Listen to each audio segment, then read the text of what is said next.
أعوذ بالله السميع العليم من الشيطان الرجيم بسم الله الرحمن الرحيم والصلاة والسلام على خير الأنام نبينا محمد صلى الله عليه وسلم وعلى آله وصحبه أجمعين ومن دعا بدعوته واستنى بسنته إلى يوم الدين. Au nom d'Allah, le tout miséricordieux, le très miséricordieux, que la paix et le salut soient sur son messager, le prophète Mohammed sallallahu alayhi wa sallam, sur tous les membres de sa famille, sur ses compagnons, sans oublier tous ceux qui s'évertuent à suivre son modèle jusqu'au jour de la résurrection. Chers amis téléspectateurs, assalamu alaikum wa rahmatullahi ta'ala wa barakatuh. Que la paix donc soit avec vous. Vous êtes bel et bien sur votre chaîne La Lumière TV. Ce soir encore, je reçois pour la deuxième fois mon frère Abdussalam Ringo pour un entretien sur le thème l'existence de Dieu. Oui, je vous le rappelle toujours dans la série de nos émissions que nous avons nommé le monothéisme pur, Bible et Coran sur table. Voilà, frère Abdussalam, salam alaikum.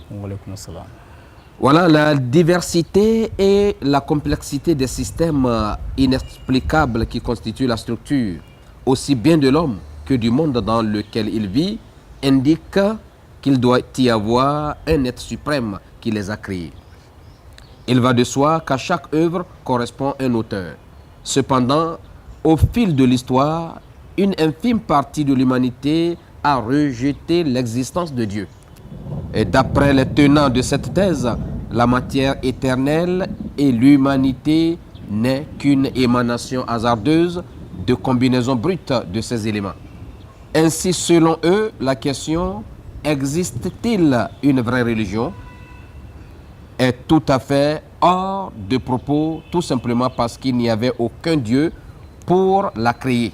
Aucun Dieu donc pour créer une religion. À leurs yeux, l'existence n'a absolument aucun but, étant donné que tout découle d'un véritable fait cosmique hasardeux. Chers invités, une fois encore, salam alaikum. Qu'avez-vous à dire à l'endroit de ceux-là qui pensent que Dieu n'existe pas? Frère Hamza, salam alaikum. Je remercie l'Éternel Dieu qui nous a permis une fois encore de nous trouver sur ce plateau. Que son salut et ses bénédictions soient sur le prophète Mahomet, sur sa famille, sur ses compagnons. Tous les prophètes et messagers véritablement envoyés pour le message divin et toute personne qui s'évertue à emprunter le chemin de la vérité. Dans votre introduction, vous avez fait vraiment de la philosophie. Vous avez développé le concept existentiel de Dieu. Vous aviez montré qu'au sein de l'humanité, il y a d'autres qui acceptent l'existence de Dieu et d'autres qui ne croient pas à l'existence de Dieu. Mais il y a une troisième composante. Et ceux qui ne se prononcent pas à propos de Dieu. Et c'est à ce sujet que je vais répondre tout de suite à votre question. Qu'avez-vous à dire à l'endroit de ceux qui pensent que Dieu n'existe pas?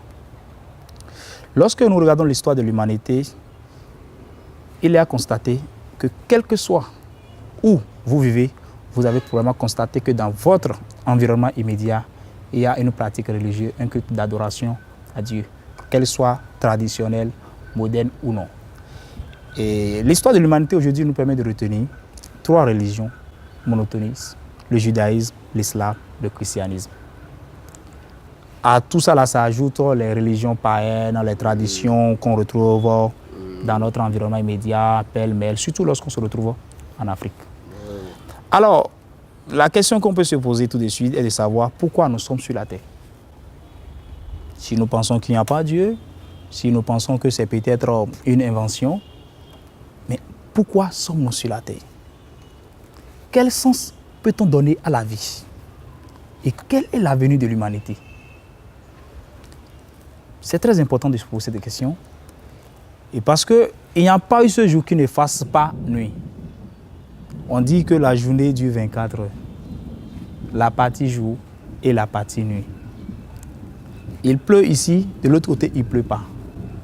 Le soleil, parfois, le soleil est sombre, parfois, il est ardent et brille. Il y a une seule question à se poser. Est-ce que depuis que le monde existe, l'homme est-il arrivé à contrôler l'ensemble des phénomènes naturels? Non. L'homme essaie de s'adapter aux phénomènes naturels. L'homme essaie de s'y conformer. Mais les modifier, les changer radicalement, non. Si tel est le cas, on peut déjà commencer par penser à ce que il existe un être qui contrôle tout ce système naturel. Il existe un homme qui a donné naissance aux différentes planètes. Il existe un homme qui nous a donné naissance. Il existe un autre qui contrôle notre vie d'aujourd'hui, notre vie d'hier, d'aujourd'hui et de demain. Et pour retrouver cet homme, on est obligé, ça s'impose à nous, de se conformer aux Écritures saintes. Alors, lorsque l'on fait maintenant recours aux Écritures saintes, vous voudrez bien vouloir me permettre de me focaliser beaucoup plus sur la Sainte Bible. Lorsque nous rentrons dans le livre d'Exode, Dieu dit à Moïse, « Je ferai de toi un Dieu et Adam ton prophète. » Et la mission qui t'est confiée est d'aller libérer les Juifs de la main du Pharaon. Puis il faut le rappeler que les Juifs étaient en esclavage chez Pharaon durant 400 ans. Mais lorsque Moïse a libéré ces Juifs, Dieu dit, tu les conduiras vers le lieu où je t'indiquerai. À un moment donné, ils s'étaient retrouvés entre la troupe de Pharaon, le désert et l'océan. Nous connaissons tous l'histoire. Il a fallu que juste à partir du bâton magique, Moïse, d'un coup, il fendilla la mer et ces derniers passés. Cette puissance vient de qui? Cette puissance ne vient pas de Moïse, ni de Aaron, ni des Juifs, ni de toi, ni de moi. Cette puissance vient forcément d'un être suprême. Et c'est là que je dis, cet être suprême, c'est lui qui a créé la terre. C'est lui qui contrôle la terre. C'est lui qui a créé les cieux. C'est lui qui contrôle les cieux. C'est lui qui contrôle tous les phénomènes naturels. Cet être, mais tout le monde est d'accord qu'il s'appelle Dieu. Et tous ceux-là qui ont pensé que ce Dieu n'existe pas, ne nous ont pas montré celui qui contrôle l'ensemble de ces systèmes. Dieu existe hier, il existe aujourd'hui et il existera demain. Il est éternel, il demeure hier, aujourd'hui et demain. Ça ne se négocie même pas. Je pense que la question de l'existence de Dieu, c'est une question profonde pour ceux-là qui ont refusé de croire, ceux-là qui ont refusé d'accepter le message divin. Mais ils le savent intérieurement qu'au-delà de... Puisque même dans les couvents, dans les traditions, on dit toujours au nom de un être supérieur à tout le monde. Tout le monde est conscient. La question est de savoir, ce Dieu, où est-il? Je pense qu'on peut trouver sa position exacte. Voilà qui est clair, nous retenons tout simplement que Dieu existe, bel et bien. Il existe. Ceci est confirmé par les tests et c'est un phénomène, disons, naturel, confirme qu'il y a forcément un être suprême, n'est-ce pas? Voilà, donc s'il existe vraiment un être suprême digne d'être adoré, et il serait important de connaître ce Créateur, le but pour lequel il a créé les êtres humains et la religion dans laquelle tout cela est correctement enseigné et à travers, disons, laquelle on doit lui vouer un culte sincère, n'est-ce pas? C'est très important. Voilà. Avez-vous quelques précisions à nous donner par rapport à cela? Oui, en termes de précision, je n'aurais qu'à reprendre, à revenir sur un certain nombre de choses. Ouais, lorsque vous dites, tout à l'heure, j'ai dit, ce Dieu, il est où? Il est partout. Parce que c'est à la recherche de ce Dieu que nous avons la prolifération des maisons de culte. Parce que tout à l'heure, j'ai parlé de 3 religions monothéistes, c'est-à-dire qui croient en un seul Dieu. Ça veut dire qu'il y a aussi des religions polythéistes. Et polythéistes et monothéistes se réclament tous d'une religion. Et qu'est-ce que Dieu dit dans le Saint-Coran? Il dit à eux leur religion, à moi ma religion. Et j'agrée aujourd'hui l'islam comme religion. Ça veut dire que même dans le noble Coran, la notion de religion est au cœur du message divin. Et Dieu, puisque jusqu'à nos jours, personne n'est arrivé à identifier 2 dieux, il est seul, il a créé seul les cieux et la terre. Il les a créés et il demeurera seul par rapport à cette création. le culte d'adoration ne peut être qu'unique. On ne peut pas avoir deux cultes d'adoration pour un seul Dieu. Ça veut dire quoi? Toutes ces composantes, toutes ces communautés dont nous faisons recours, dont nous faisons allusion ici, dont nous parlons ici, ne font que chercher le message divin à travers les différents cultes. Mais il y a quand même des signes qui peuvent nous permettre, puisque Dieu est unique, le culte d'adoration doit forcément être unique. Et ce culte d'adoration doit s'adresser à un seul Dieu. Forcément. Qui, pour moi, et demain, je pense que personne ne va me contredire, il est le créateur des cieux et de la terre. Ne peut pas avoir de Dieu, par conséquent, pas de religion. Pas de religion. C'est une seule religion. Voilà. Cela me rappelle un verset du Coran où Dieu dit, si Dieu était 2, 3 ou 4, il y aurait eu bagarre entre les dieux au ciel là-bas. Et même s'ils étaient nombreux à créer, lorsque 2 ou 3 personnes se mettent ensemble pour faire quelque chose, il y a forcément quelqu'un qui est le responsable du groupe. Voilà. Donc, même si quelqu'un pense que c'est un nombre pléthorique qui est formé les cieux et la terre, ce nombre a un responsable suprême et ce responsable suprême, c'est Dieu. Forcément Dieu. Mais je dis, une seule personne a formé, ce n'est pas un ensemble, c'est une seule personne qui a fait tout ce travail, c'est Dieu. Et le culte d'adoration doit être en un seul Dieu unique. Donc, la notion d'association doit être rejetée. Voilà, donc, puisqu'il ne doit avoir qu'un seul Dieu, et par conséquent une seule religion, quelles sont alors les caractéristiques, selon vous, à travers lesquelles on peut reconnaître la vraie religion? Merci beaucoup. Parce qu'avec cette multiplicité des religions aujourd'hui, on ne sait à quel sens se vouer. Chacun prétend que sa religion est la meilleure. Merci. Vous savez, cette question que vous posez, en fait, me rappelle la question que vous m'avez posée lorsque vous me demandez qu'est-ce qui m'a fait quitter le christianisme pour l'islam. Parce que c'est la même question. Alors, je reviens. Comment reconnaître dans ce nombre que l'on ne peut pas dénombrer de pratiques religieuses, de cultes d'adoration, la vraie religion? La question, elle est toute simple. Alors, il suffira juste de se rapprocher des Écritures saintes. Dieu dit, connais-moi avant de m'adorer. De connaître, puisque Dieu est esprit, il dit, cherche à t'approprier ma parole. Alors, chacun prendra la parole de Dieu. Et la parole de Dieu n'est pas dans un livre, c'est dans les Écritures saintes, à travers le Saint-Coran et la Sainte Bible. Qu'est-ce que Dieu dit? Dieu dit, je vous ai créé afin que vous m'adorez. Et pour pouvoir m'adorer, pour maîtriser mes enseignements, le culte d'adoration, il dit, je vous ai envoyé des messagers. C'est très important. Dieu envoie des messagers et les messagers ont enseigné une seule chose. Il faut croire en un seul Dieu. Il faut croire à... Les messagers disent, croyez à ceux qui m'ont précédé et croyez à ceux qui viendront après moi au nom de Dieu. C'est très important. Il dit, faites un effort. Le culte d'adoration doit être uniquement pour Dieu. Ça veut dire la notion d'association, il faut l'écarter. Il n'y a pas de représentation. Vous devez croire aux anges. Vous devez croire que le dernier jour existe.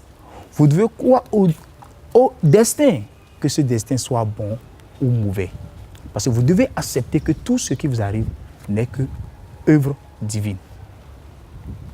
Alors, lorsque je me retrouve quelque part où ces différentes croyances sont réunies de manière écrite et mises en application depuis la révélation divine par l'intermédiaire des messagers de Dieu et mises en application par le bas peuple, je dis c'est la religion de Dieu.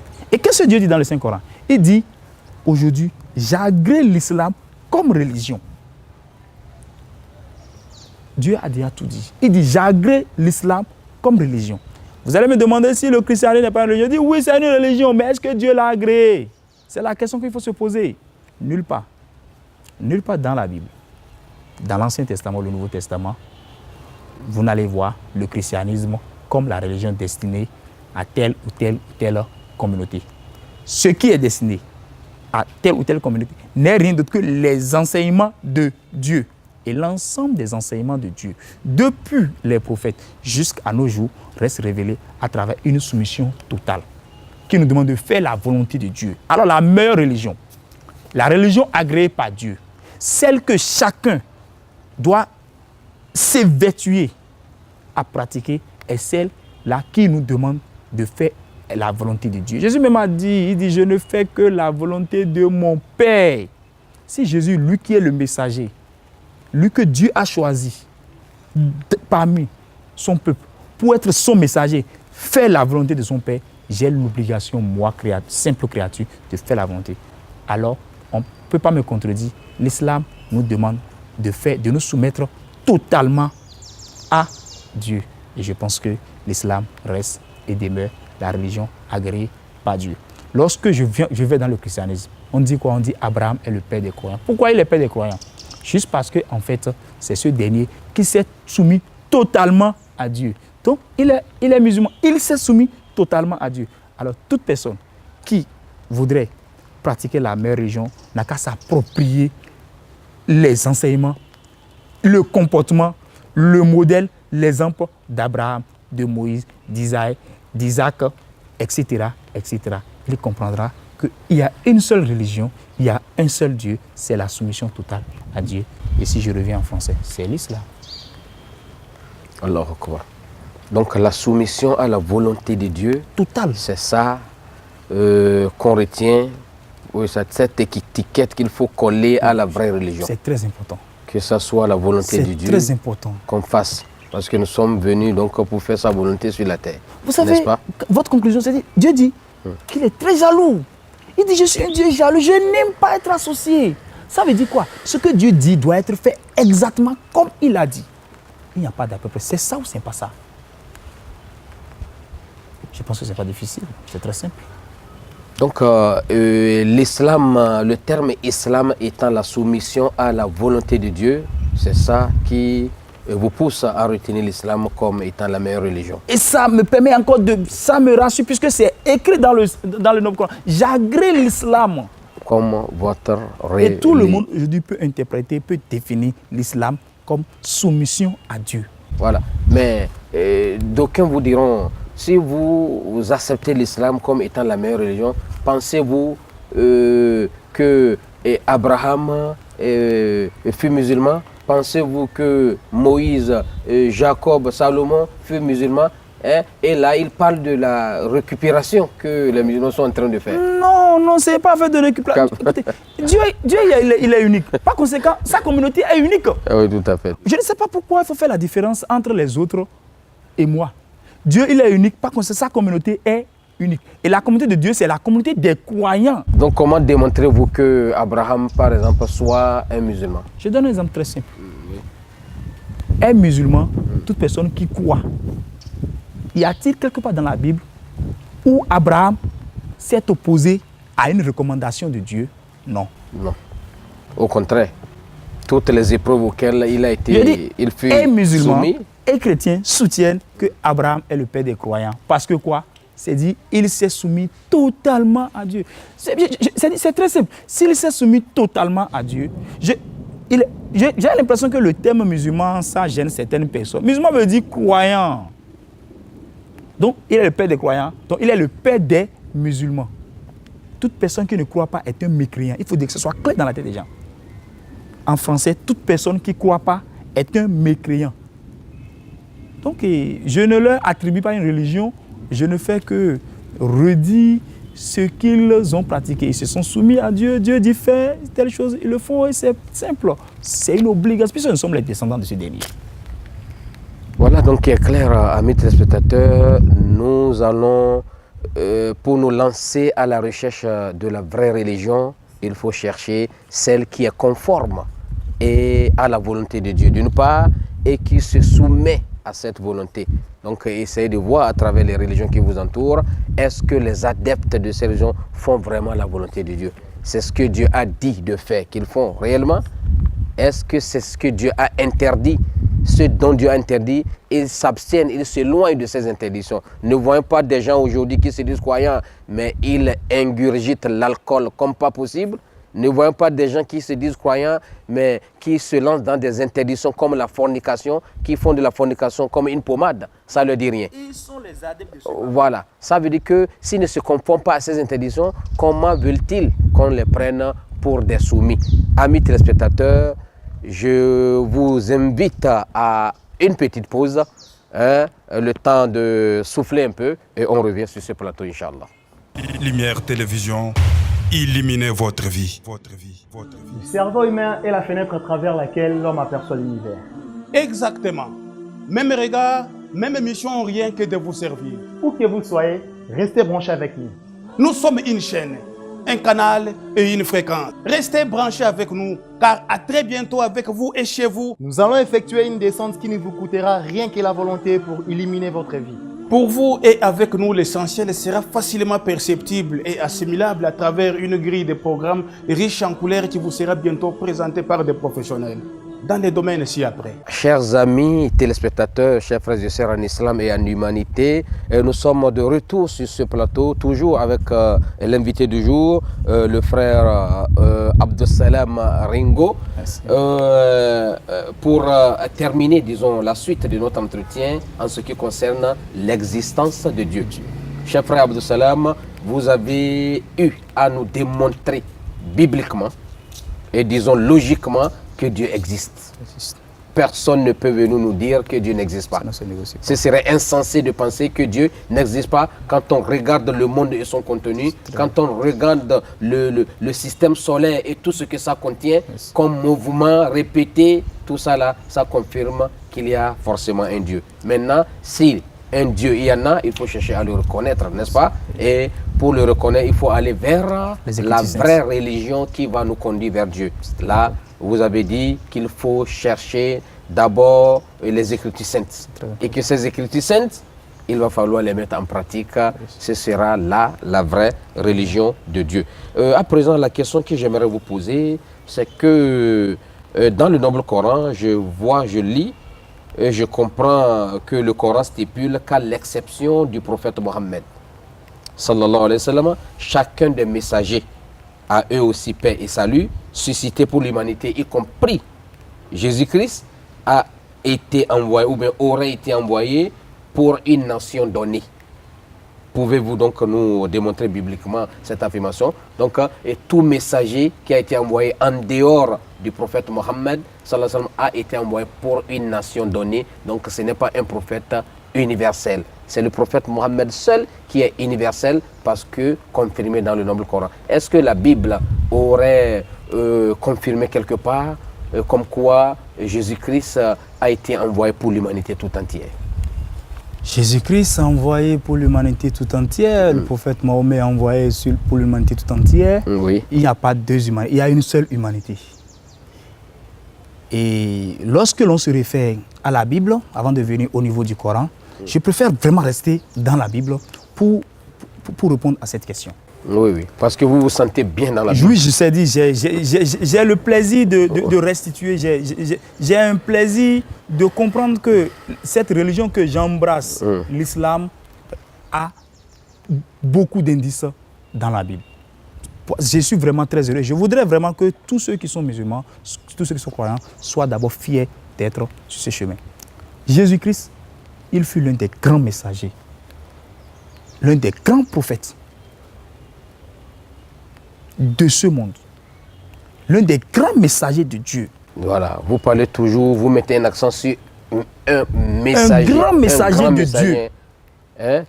Mais parce que pas un fils de Dieu ou pas Dieu lui-même. Non, je ne vous ai dit, il ne faut pas, j'ai dit, fils de Dieu, temps de Dieu, c'est un grand messager. Voilà, envoyé. Il est un envoyé de Dieu. La personne me le dit, Jésus-Christ. Christ veut dire envoyé, veut dire messager, Jésus-Christ.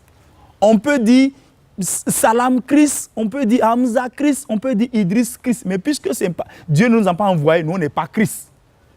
Christ veut dire envoyé. Donc c'est ça le sens du terme Christ. Jésus est le Christ. Il est un envoyé de Dieu, comme Moïse a été envoyé, comme Isaïe, comme David, comme Jonas, comme le prophète Mohammed. Sallallahu alayhi wa sallam. C'est très important. Vous avez tout ce nombre de prophètes que j'ai envoyés, c'est des gens qui ont été envoyés, à l'exception, je dis à l'exception du prophète Mohammed. C'est des gens qui ont été envoyés pour des peuples définis. Mais puisque vous insistez sur Jésus-Christ, puisque c'est en fait le problème, vous voulez savoir si ce dernier est envoyé. Non, avant même que Jésus-Christ ne naisse, j'ai dit avant même que Jésus-Christ ne naisse, il est dit, dans Matthieu 1, versets 19 à 21. Tout le monde peut lire. Dans Matthieu 1, versets 19 à 21, lorsque l'ange s'approcha de Joseph, il dit, prends ton épouse. Elle a été conçue du Saint-Esprit. Elle donnera naissance à un enfant. On l'appellera Jésus-Christ. C'est lui qui sauvera son peuple. Quel peuple? Il faut rentrer dans Matthieu 2, verset 6. Dans Matthieu 2, verset 6, on dit, et toi, Bethléem, entre eux, tu enfanteras un enfant, Jésus-Christ, c'est lui qui paîtra Israël, mon peuple. C'est Dieu qui parle. Donc le peuple dont on parle, c'est le peuple Israël. Donc Jésus-Christ a été envoyé pour sauver Israël.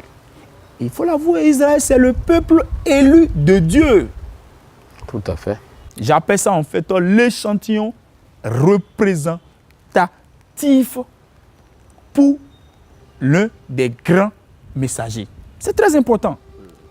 Mais lorsque Jésus lui-même est venu, c'est là, lui-même quand il est venu, je peux le lire dans Matthieu 15, versets 21 à 27.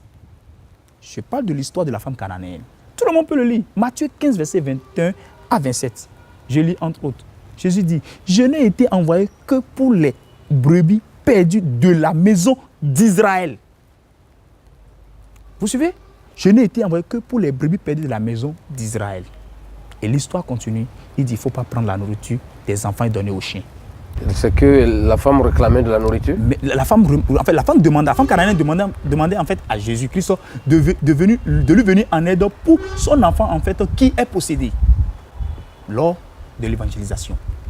Donc, Jésus même a dit qu'il a été envoyé pour les brebis perdues de la maison d'Israël. L'Israël, ce n'est pas le monde. L'Israël, ce n'est pas l'humanité. Il faut que ce soit clair. Je dis Matthieu 1, 19 à 21. On dit qu'il viendra sauver un peuple. Dans Matthieu 2, verset 6, on dit qu'il va sauver. Le peuple là, c'est Israël. Et lui-même dit, je suis venu pour ceux qui sont perdus dans la maison d'Israël. Mais ceci ne veut pas dire que ces enseignements ne restent pas profitables aux uns aux autres. L'après Jésus a dit, aimez-vous les uns et les autres. Moïse même l'avait dit. Jonas l'a dit. Le prophète Mahomet, il nous enseigne aujourd'hui quoi? L'amour, la justice, la charité envers les frères. Donc, même si l'enseignement reste le même, la mission ou l'ère géographique à laquelle est destinée la mission n'est pas la même. Mais la question c'est de savoir, quand vous lisez le Coran, Dieu dit, j'étais envoyé pour toute l'humanité. Nous irons chercher alors dans la Bible, est-ce que quelque part, le prophète Mahomet a été annoncé? Dans la Bible. Et je voudrais juste que tout le monde, que tous ceux-là qui ont les petits bouquins, ce qu'on appelle le Nouveau Testament, les évangiles, Oui. ils peuvent le lire. Jean, l'évangile de Jean, chapitre 14, verset 30. Jésus dit, je ne m'entretiendrai plus avec vous. Il parle à ses disciples. Je ne m'entretiendrai plus avec vous, car le prince de ce monde vient. Ce monde, c'est l'humanité. C'est l'humanité. Il n'a pas dit le peuple d'Israël vient. Il n'a pas dit le peuple de l'Arabie vient. Il n'a pas dit le peuple le prince du Bénin vient. Ni le prince d'Arabie Saoudite. Il a dit le prince de ce monde. Donc c'est un prince universel. Et il parlait de manière énigmatique. Quand les disciples nous écoutent, mais maître, tu parles de manière énigmatique, on ne comprend pas. Il dit alors, je vous l'expliquerai. Et c'est à partir de là, il a commencé par donner les attributs. Je vais parler en fait de l'annonce de l'envoyé du Paraclet. Le Paraclet dont Jésus-Christ a parlé, il a donné ses attributs. Ce Paraclet est le prince du monde. On va alors poser la question à tout le monde. Depuis que Jésus a été levé au ciel, y a-t-il quelqu'un qui soit venu avec un message divin, une révélation divine appelée prophète après, mis à part le prophète Mahomet? Il n'y a personne. Et c'est pourquoi j'ai demandé la dernière fois à mes amis chrétiens, si tu penses un instant que le prophète Mahomet, il n'est pas venu pour ce monde, si tu penses que ce n'est pas lui le Paraclet, si ce n'est pas lui le prince du monde dont Jésus-Christ a parlé dans Jean 14, verset 30, dis-moi alors, puisque Jésus a dit, je ne parle pas en mon nom, je parle de ce que j'ai entendu de mon Père. Ça veut dire que la parole qui sort de la bouche de Jésus-Christ est la parole, en fait, est une parole divine. C'est Dieu même qui est en train de parler à travers Jésus-Christ. Quand Dieu dit, il fait. Le prince du monde que Dieu a fait, dit à Jésus-Christ, ce prince-là est où? Il ne faut pas chercher dans le noir. La vérité là, elle ne se cache pas, elle est dedans. Le prince n'est rien d'autre que le prophète Mahomet. Alors je peux répondre à votre question pour dire tout simplement que Jésus-Christ n'a été envoyé que pour Israël et que le prophète Mahomet, tel que Jésus même l'a annoncé, dans Jean 14, verset 30, le prince de ce monde vient, le prince là, le paraclet, le paraclétos, l'annonciateur, l'esprit de vérité dont on a parlé, n'est que le prophète Mahomet. Et il n'y en aura pas un autre prince si ce n'est pas lui. On peut revenir encore, on peut détailler les attributs de ce prince. Le prophète Mahomet, il a été envoyé pour l'humanité. Nous devons être fiers. Nous devons être fiers d'être les bénéficiaires de la révélation divine. Nous devons être fiers d'être bénéficiaires de ces enseignements. Que Dieu nous facilite la compréhension. C'est très important pour nous. Amen. Même le prophète, sallallahu alayhi wa sallam, je vous rappelle, il disait, nous, l'ensemble des prophètes, nous sommes des frères. C'est très important. Nous sommes comme des frères de même mère, et que notre religion est unique. Merci. Il avait dit. C'est l'islam. Notre religion est unique. Ça, là, il n'y a pas de débat autour. C'est l'islam et on peut le démontrer bibliquement. C'est très important. Allahu Akbar. Nous allons demander à Dieu vraiment de nous faciliter la tâche. Oui, qu'Allah nous facilite. Donc nous comprenons par là, amis téléspectateurs, que tous les messagers qui ont été envoyés depuis Adam jusqu'au Mahomet n'ont été suscités que pour une même mission. Appeler les gens vers un Dieu unique, les éloigner de l'idolâtrie. C'est très important. Donc tous ces prophètes ont véhiculé le même message qui se cache certainement dans La ilaha illallah. Aujourd'hui, vous allez, regardez autour de vous, vous allez voir les différentes religions ont des noms. Si vous découpez ces noms, vous allez retrouver un homme dedans. Quand je dis christianisme, vous allez entendre Christ. Quand je dis bouddhisme, vous allez entendre Bouddha. Le Bouddha, c'est un homme qui a vécu, qui demandait à son peuple, à la nation dans laquelle il demandait aux gens, vous croyez en un seul Dieu.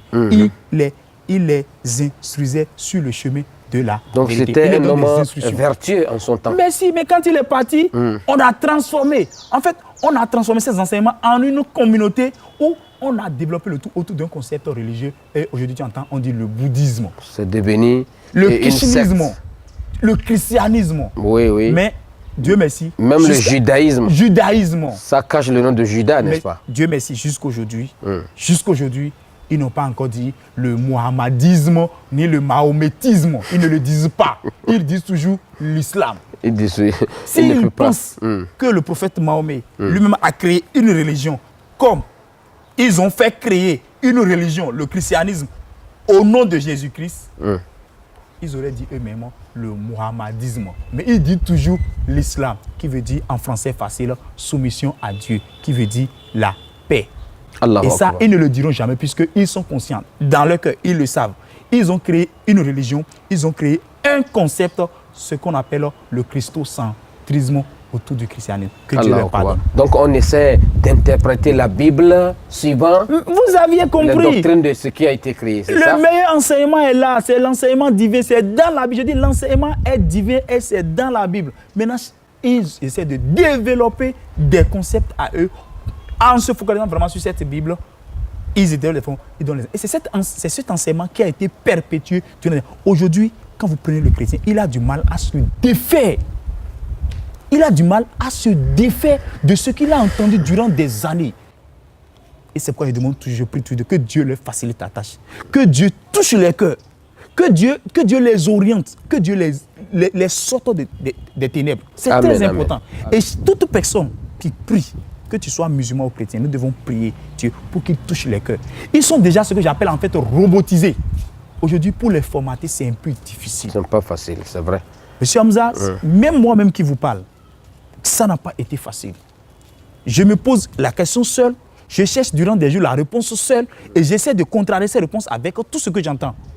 Parce que lorsque votre disque dur est chargé, avant de le formater, il vous met tout simplement avertissement. Vous risquez de perdre les données. Et ils ont peur de perdre tout ce qu'ils ont eu comme intérêt. Ils ont peur de perdre tout ce qu'ils ont eu comme ils ont fourni comme effort. Je comprends. Mais s'ils pouvaient se rappeler un temps soit peu que Dieu, il est unique et que la religion ne peut être qu'unique, ils doivent chercher alors à unifier peut-être toutes les religions de ce monde autour du christianisme. Mais ils ne peuvent pas le faire parce que le christianisme, moi j'appelle ça en fait la religion des envoyés. Pas la religion de Dieu. Allahu Akbar. Puisque tout à l'heure, dans votre développement, Oui. vous disiez, vous stipulez que la religion, le nom d'une religion doit émaner de Dieu lui-même. Merci, c'est très Puisque important. c'est lui qui crée cette C'est religion, très important. qui veut qu'on l'adore à travers cette religion. Ça Le ne nom peut pas doit se venir faire de lui. autour Voilà. du messager, non. Bon, est-ce que cela voudrait-il dire que le mot christianisme ne se trouve pas dans la Bible? J'ai dit la dernière fois à quelqu'un, si quelqu'un ouvre la Bible et me trouve le mot christianisme, il va me convaincre. Je deviens chrétien. Donc c'est pas dans la Bible. Je dis, si quelqu'un prend la Bible sainte, quelle que soit la version, je dis, quelle que soit la version, et me trouve la phrase, la religion chrétienne ou le christianisme agréé comme religion pour, ne serait-ce même que pour les Israélites, ne serait-ce que pour les Juifs, ou bien pour l'humanité, si je vois cette phrase, je deviens chrétien. Allahu Akbar. C'est un défi et que Dieu touche leur cœur afin qu'ils aillent chercher. Donc c'est après que ce nom a été introduit. Je dis, c'est du christocentrisme. On a développé des enseignements autour de... Et lorsque vous regardez, on peut revenir, ce n'est pas le christianisme seul, même le judaïsme, même le bouddhisme. Il y en a plein, ce n'est pas... C'est parce que, vous savez, il est plus facile de parler de chez soi que de parler de l'autre. Donc chez moi dont je parle, en fait, puisque j'étais chrétien, que le chrétien me le concède, je suis plus à l'aise en parlant du christianisme. Puisque c'est là, on dit, c'est là on attache le mouton, c'est là il broute. C'est là que j'ai brouté durant des années. Tout à fait. Je dis, si quelqu'un, un homme religieux, chrétien, quel que soit son rang, peut prendre la Bible et me trouver quelque part la phrase où la religion chrétienne, où la religion, le christianisme est développé comme la religion pour ne serait-ce que l'humanité ou les Israéliens, je deviens chrétien. Vous savez, chrétien veut dire quoi? Celui qui suit le Christ. Et celui qui a donné ce nom, ce sont les païens qui ont donné. C'est les païens pour insulter en fait les disciples, les apôtres de Jésus-Christ. Il dit, voici les chrétiens. Ceux qui croient au Christ. Ceux qui croient, ceux qui suivent le Christ. Le Christ. Pas ceux qui croient le Christ. Ceux qui suivent. Parce que celui qui croit, Dieu, Jésus dit, si vous m'aimez, vous devez garder ma parole. Si vous m'aimez, vous devez garder ma parole. Est-ce que la parole de Jésus-Christ est gardée? Chrétiens, ce n'est pas ceux qui croient au Christ. C'est ceux qui suivent le Christ. Et quel Christ? Ils suivent les enseignements des hommes sur le Christ. Il faut que ce soit clair. Les chrétiens, c'est ceux qui suivent les enseignements des hommes sur le Christ. Je ne veux pas revenir je ne veux pas rentrer en détail puisque si on va mettre la main sur l'histoire du christianisme, j'aurais bien voulu m'inviter une fois pour qu'on puisse débattre uniquement de l'histoire du christianisme. Voilà. Parce que vous savez, les chrétiens ont un problème aujourd'hui. En fait, ils sont nés chrétiens, ils sont venus voir, mais ils ont peur de questionner l'histoire. Or, on dit le plus grand livre d'histoire que l'humanité ait connu, c'est la Bible. Puisqu'il faut le rappeler, la Bible, c'est un ensemble de récits narratifs. Si tel est le cas, questionnons l'histoire. Donc il y a combien d'ouvrages au sein de la Bible? 66 livres. Ça diverge d'une communauté chrétienne à une autre. Mais ce que nous savons, nous avons la Torah. Oui. Nous avons la Torah. On a la Torah. Nous avons l'évangile et nous avons les psaumes. C'est très important. Nous avons le livre de Moïse. Nous avons le livre de David et l'évangile. C'est-à-dire l'enseignement de Jésus. Je dis l'évangile et non les évangiles. Ah mais pourquoi, pourquoi au singulier? Ah oui, au singulier. Pourtant on en a jusqu'à 4, non? Jésus-Christ a donné un seul enseignement. C'est l'enseignement de Jésus-Christ qu'on appelle l'évangile. Elle-même le dit, évangile de Jésus-Christ selon temps. Selon temps. Donc, ça veut dire tout simplement quoi? Le récit narratif, en fait, varie. Mais c'est la même mais je dis ça n'entache pas. narration, savez, normalement. On ne peut pas faire du reporting speech sans, à des moments donnés, toucher un peu le contenu. C'est normal. Mais Dieu a fait, et le message divin, c'est-à-dire le message dans le fond, il est resté. Et chacun doit s'y en approprier. Que Dieu nous facilite la tâche. Qu'il nous permette forcément de faire des bonnes œuvres. Puisque Dieu, il est beau, il aime tout ce qui est beau. Prions Dieu afin qu'il puisse nous faciliter la tâche et qu'il permette à ceux-là qui n'ont pas vu de voir. Allah Akbar. C'est Dieu qui est fort. Voilà, je vous remercie, frère Abdou Salam. Je crois que nous allons devoir nous arrêter ici, pour quitte à nous revoir très prochainement, tel que j'ai toujours promis à nos chers téléspectateurs. Vous ferez beaucoup de passages sur ce plateau, parce qu'on a besoin de vous. Merci beaucoup. Il faut qu'on aille jusqu'au bout, histoire de voir ensemble, de méditer à travers vraiment la parole biblique. Que Dieu nous assiste. Un certain nombre de vérités. Que Dieu nous assiste. À vous écouter, c'est tout comme si des choses étaient cachées. Que Dieu nous assiste. Et il faut vraiment que la vérité se fasse jour pour que tout le monde voit clair. Inch'Allah, je vous remercie. Merci beaucoup pour tout l'effort que vous faites. Et votre courage également, parce que ce n'est pas facile. Amis téléspectateurs, j'espère que vous avez pris de bonnes notes. Parce qu'à chaque fois, vous devez avoir de quoi écrire et sur quoi écrire pour noter avec détail tout ce qui se dit, puisqu'il y a des versets, des références de ces versets à l'appui, histoire de revoir par vous-même après pour savoir, mais est-ce que ce qu'il dit là c'est vrai ou bien il parle seulement en l'air. Donc nous allons nous arrêter ici et je vous demande de prendre rendez-vous pour la prochaine fois pour un autre numéro. D'ici à là, portez-vous bien. Wassalamu alaikum wa rahmatullahi ta'ala wa barakatuh.